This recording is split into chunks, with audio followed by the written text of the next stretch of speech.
नमस्कार दोस्तों। आज हम पढ़ेंगे कार्डियक एमसीक्यूज के बारे में बात। तो वन बाई हम एमसीक्यूज डिस्कस करते हैं कि इस पहला हम क्वेश्चन पढ़ेंगे। ECG change ECG change in myocardial infarction infarction की जो मायोकार्डियल इन्फार्क्शन होता है, इसमें जो हार्ट की सेल डेथ होती है, उसमें ईसीजी में क्या चेंज आएगा।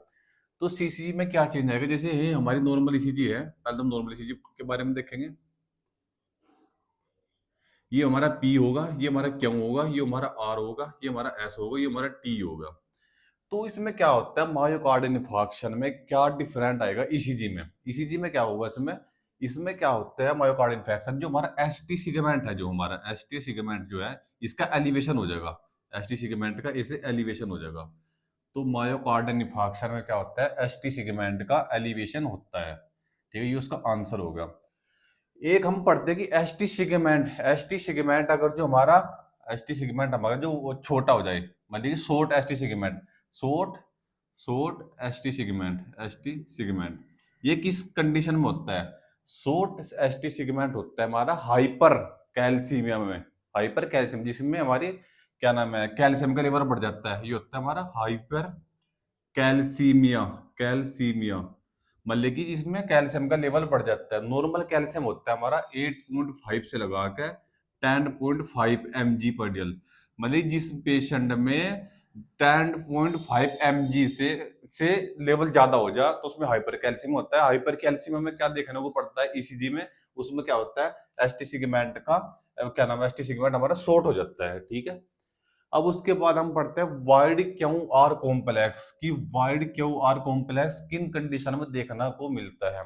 Wide wide Q R complex मिलता है हमारा वेंट्रिकल ट्रेकिकार्डिया। जो हमारा वेंट्रिकल ट्रेकिकार्डिया होता है, जिसमें हमारी वेंट्रिकल की बीट बढ़ जाती है।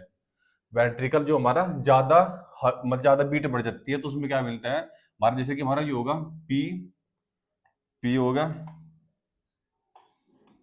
ये हमारा क्यू होगा, ये हमारा आर होगा, ये हमारा एस होगा, ये हमारा टी होगा। तो इसमें क्या होता है, वाइड वाइड का मतलब होता है कि जो क्या नाम हमारा ये पी होगा ना, पी होगा, ये क्या होगा, ये हमारा एस होगा। तो ये वाला एंगल हमारा वाइड हो जाता है। वाइड होता है ये हमारा क्या नाम है, वेंट्रिकल टेकिकार्डिया में। तो वाइड का हमारा कॉम्प्लेक्स देखना आपको मिलता है हमारा ventricle tachycardia. Presence of you वेग की, यू वेग किस में देखने को मिलती है, किस कंडीशन में देखने को मिलती है। जो आपकी यू वे है वो देखने को मिलती है हाइपोकैलीमिया, मतलब कि जिसमें पोटेशियम की कमी। पोटेशियम नॉर्मल लेवल होता है हमारा 3.5 से लगा के 5.1 मिली इक्वर पर लीटर।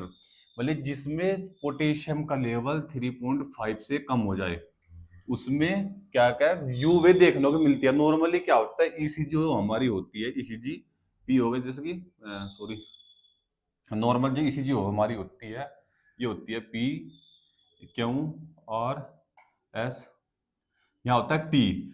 तो उसमें क्या है, टी ना बनने के इसमें यू बन जाती है, बाद में ना यू बन जाती है। ये मिलती है हमारी क्या नाम, हाइपो कैलीमिया। क्या नाम, कैलीमिया में मतलब कि पोटेशियम की जिसमें कमी हो जाती है, उसमें हमें यूवे देखने को मिलती है।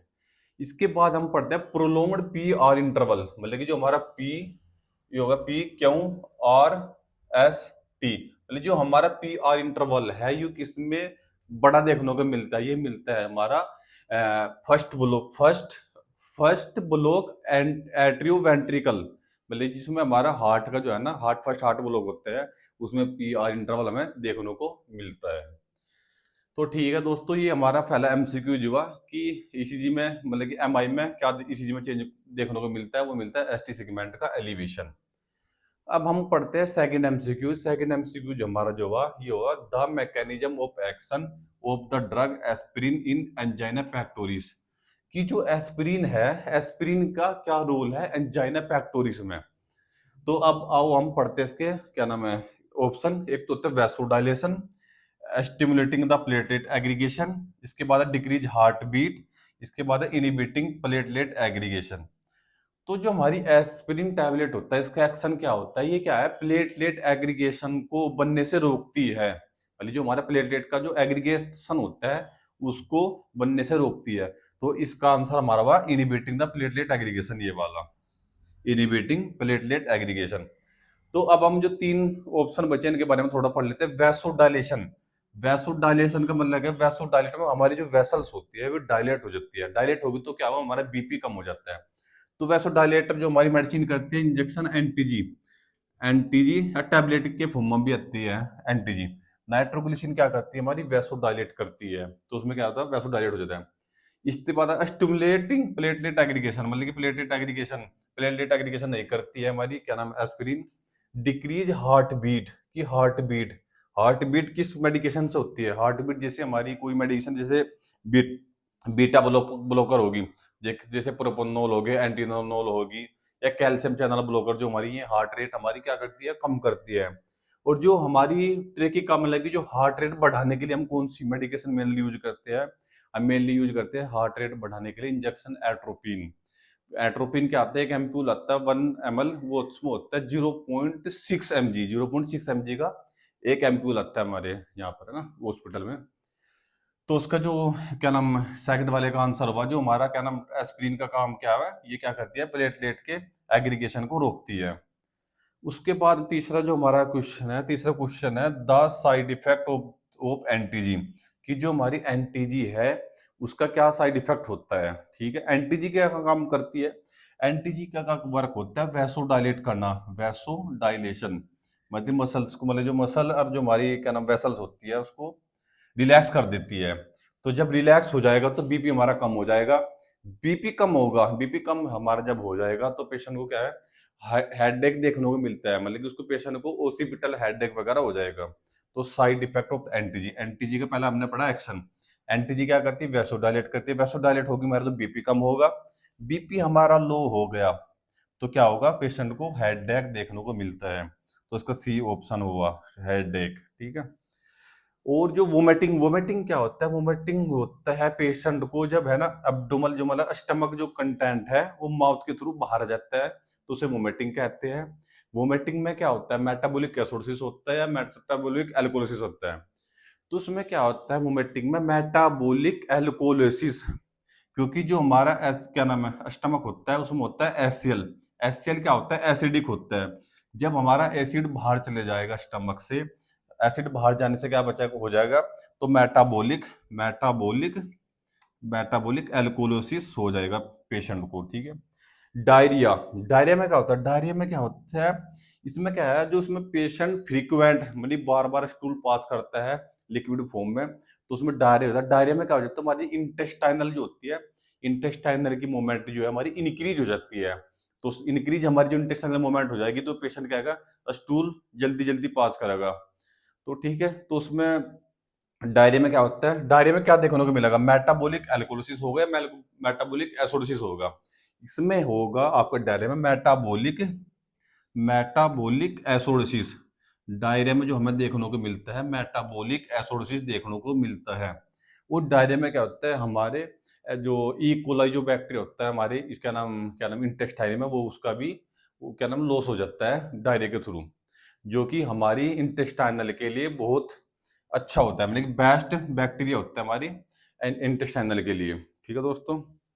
उसके बाद हम पढ़ेंगे कॉन्स्टिपेशन। कॉन्स्टिपेशन क्या है, कॉन्स्टिपेशन में पेशेंट है स्टूल पास नहीं कर पाता, मतलब पेशेंट 2 दिन हो गया 3 दिन हो गया, उसमें पेशेंट क्या है अपना क्या नाम स्टूल पास नहीं होता, तो कॉन्स्टिपेशन होता है। कॉन्स्टिपेशन में क्या होता है, जो हमारी इंटेस्टाइनल जो मूवमेंट होती है वह क्या नाम कम हो जाती है, कम हो जाती है, तो क्या है जो हमारा स्टूल है वो इंटेस्टाइनल में रहेगा, पेशेंट को वो क्या नाम कम हो जाएगा, तो उसको क्या बोलते हैं, हम कॉन्स्टिपेशन बोलते हैं। अब इसके बाद मतलब साइड इफेक्ट पढ़ लिया हमने, अब इसके बाद हम पढ़ते हैं चौथा अपना MCQ, the first drug of choice in MI, की सबसे first of choice drug of choice first कौन सी है, स्टेप्टोमाइसिन, एंटीजी नाइट्रोग्लिसरीन, स्टेप्टोकाइनेज, हिपेरिन। मतलब कि हम जो है इसने पूछा क्वेश्चन में फर्स्ट, लेकिन ड्रग एम एम आई में जो है मायोकार्डियल इंफार्क्शन में एंटीजी भी दे सकते हैं, स्टेप्टोकाइनेज भी देते हैं, हिपेरिन भी देते हैं। लेकिन इसने क्वेश्चन में क्या पूछ लिया, जो एग्जामिनर है एग्जाम में क्या पूछ लिया फर्स्ट, कि सबसे पहली दवाई हम कौन सी देंगे। तो जब भी आप एग्जाम में पेपर देने जाओ तो आप क्वेश्चन को ध्यान पूर्वक समझो। आपने अगर जो क्वेश्चन को ध्यान पूर्वक समझ लिया तो ऑटोमेटिक आपका आंसर भी एकदम आप सही दोगे। तो उसने पूछा फर्स्ट, फर्स्ट कौन से होगी हमारी ड्रग एमआई में, तो स्टेप्टोकाइनेज हमारी फर्स्ट ड्रग ऑफ चॉइस होती है एमआई में। स्टेप्टोकाइनेज क्या होता है? स्टेप्टोकाइनेज की एक वायल आती है, वो होती है 1.5 लाख इंटरनेशनल यूनिट की। वो होती है 1.5 लाख इंटरनेशनल यूनिट की। तो जो इसमें क्या होता है, जो ब्लॉकेज बनी है हमारी एमआई में उसको तोड़ती है। जो हमारी ब्लॉकेज बनी है उसको तोड़ती है।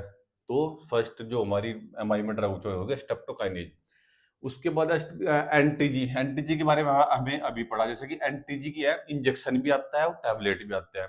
टैबलेट आती है इसकी 2.6 mg की। एनटीजी की टैबलेट जो होती है नाइट्रोग्लिसरीन की, वो आती है 2.6 mg की। एक देखी होगी आपने डब्बी आती है एनटीजी की, और वो एक टैबलेट होती है 2.6 mg की।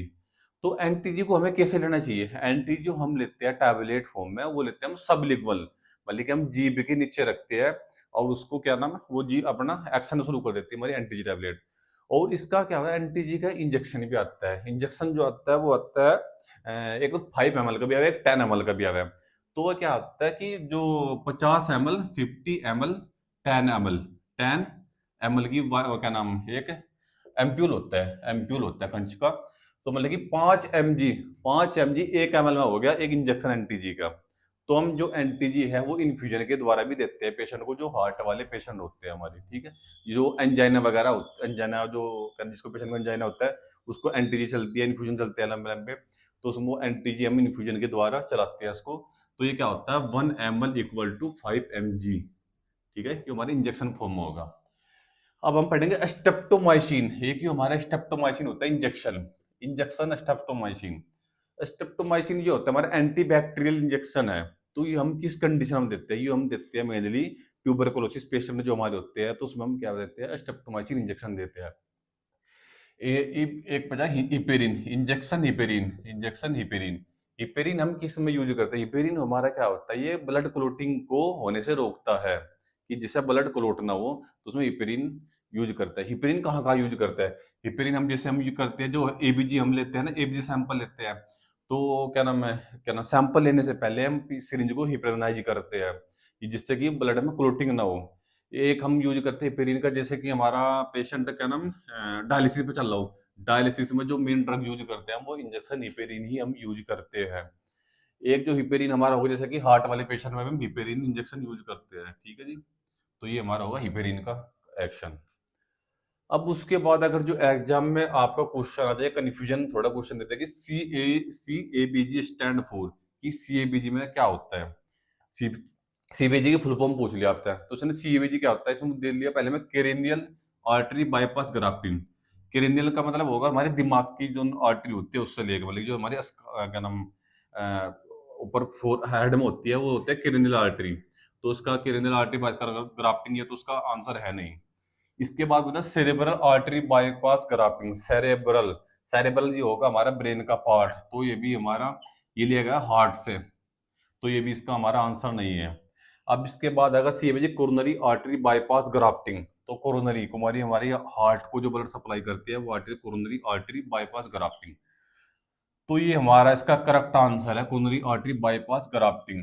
तो सीएबीजी क्या होता है? सीएबीजी हमारी जो होती है, जो सीएडी वाले पेशेंट होते हैं, जिसमें ब्लॉकेज हो जाती है हमारी कोरोनरी आर्टरी में, जो हमारे कोरोनरी आर्टरी डिजीज है जिसमें ब्लॉकेज हो जाती है आर्टरी में, तो उसमें क्या करते हैं, क्या नाम है, ग्राफ्टिंग करते हैं। सीएबीजी एक प्रोसीजर सर्जरी होती है, इसमें हम ग्राफ्टिंग करते हैं, कि जैसे हमारे यहाँ ब्लॉकेज होगी, तो हम क्या करते हैं, कभी किसी आर्टरी को लेके या किसी वेन को लेके बाईपास करा देते हैं, जिससे ब्लड सर्कुलेशन है वो प्रॉपर से ऐसे चले जाए, ऐसे हमारे यहाँ ब्लड सर्कुलेशन अच्छे से चले जाए।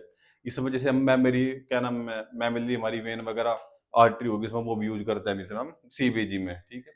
तो ये हमारा आंसर हो गया। एक था सेरिबेलम आर्टरी बाईपास ग्राफ्टिंग, ये भी हमारा ब्रेन का पार्ट होगा, तो ये भी इसका आंसर नहीं है। तो सीएबीजी क्या होगा? सीएबीजी हमारा होता है कोरोनरी आर्टरी बाईपास ग्राफ्टिंग, तो इसका सही करेक्ट आंसर है, ठीक है जी। अब इसके बाद पढ़ेंगे पल्स प्रेशर। पल्स प्रेशर ओ बीपी 140/90 mmHg। किस क्वेश्चन में क्या पूछा है कि 140/90 mmHg का पल्स प्रेशर कितना होगा? तो सबसे पहले हमें इसका फॉर्मूला पता होना चाहिए कि पल्स प्रेशर होता क्या है। Pulse pressure equal to systolic blood pressure minus की डायस्टोलिक ब्लड प्रेशर। तो सिस्टोलिक ब्लड प्रेशर हमारा कितना दे रखा है 140। डायस्टोलिक ब्लड प्रेशर कितना दे रखा 90। तो 140 में से 90 गया, आपका बचा कितना 50 mmHg।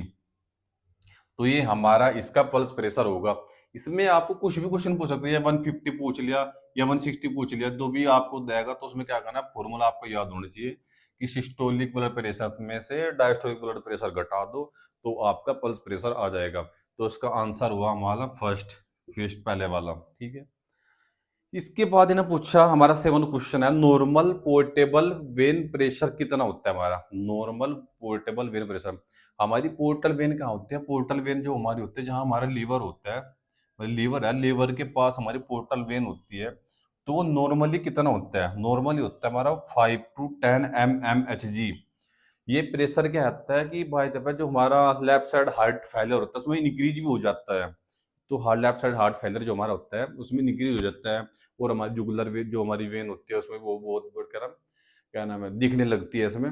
तो क्या नाम है, लेफ्ट साइड हार्ट फेलियर में, तो पोर्टल वेन जो हमारे लिवर के पास होती है, पोर्टल वेन से काफी हमारी सॉरी पोर्टल आर्टरी जो हमारी होती है, तो इस जहाँ पोर्टल वेन होती है हमारी यहाँ पर काफी वेन वगैरह से अटैच होती है, जिससे वो ऑर्गन्स का जो भी है ना अपने वीनस रिटर्न लेती है, जैसे कि हमारा इस इंटेस्टाइनल होगी या हमारे स्टमक आर्टरी जितनी क्या नाम गैस्ट्रिक आर्टरी हुई, जो सारी जितनी आर्टरी है वो धीरे धीरे अपने इससे पोर्टा वेन से अटैच हो जाती है। तो पोर्टा वेन के थ्रू वो इन्फीरियर वेना केवा में जाती है, इन्फीरियर वेना केवा के थ्रू फिर वो ब्लड हमारे हार्ट में आता है, ठीक है। तो उसका नॉर्मली प्रेशर होता है, पोर्टा वेनस का प्रेशर होता है 5 to 10 mmHg। तो दोस्तों होपली आपको ये क्वेश्चन समझ में आए होंगे। तो हमें वन बाय जैसे हमें क्वेश्चन पढ़े, तो यहाँ से भी कम से कम आपको हर एग्जाम में कोई ना कोई एग्जाम में कहीं पर भी आपको एक क्वेश्चन देखने को मिलेगा। ये क्वेश्चन बहुत इंपॉर्टेंट है, हार्ट में यहाँ से क्वेश्चन जरूर बनते हैं देखने को। ठीक है दोस्तों।